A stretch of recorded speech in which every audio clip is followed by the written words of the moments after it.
What's up, Pvvfd? Firefighter Raymond here. Tonight we're going to talk about engine 1 and the speed load, specifically the trays, how they release, how they're loaded, all that good stuff. Engine 1 is at our station 1, so if you come to full duty crew, there's a pretty good chance that you're going to be on engine 1. That's why we're going to talk about it tonight.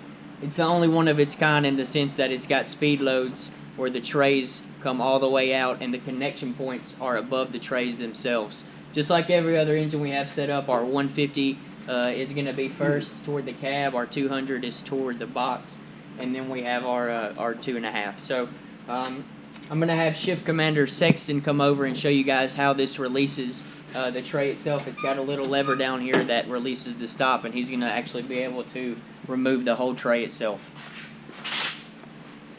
So usually the only time we unload the tray itself is after a fire and during cleanup and reload. Seems how the hose comes out seamlessly. So when it's time to reload, there's the lever here on both sides that you hold up to put the switch down, and there's a handle here, several different places you can grab, and it just slides out. It's generally light, just a little bit long. It only takes 1 or 2 people to carry it. So like we talked about earlier, engine 1's the only one of its kind. It's a puck, which means the pump is actually under the cab, and that makes our discharges above the speed loads themselves. So you can see these are going to make connections above the speed loads themselves. And when we go to load, you're going to see that we're going to have a little bit of overhang come out of the tray in the beginning so that we can actually make this connection happen. So after you've completed loading this back, you can see we have that 3-foot tail that's hanging over the side, and now we're ready to put our speed lay back into the engine. So.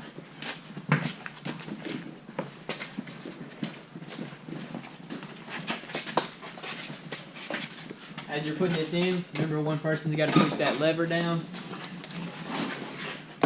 Very important that you keep that tail staying on top. You want to ensure that the stopper engages again so these things ain't going to fly out on you. So when you have the speed lay loaded, you're going to find your elbow that matches with your cross lay, and that tail that Sean Raymond was talking about, you're simply just going to screw it in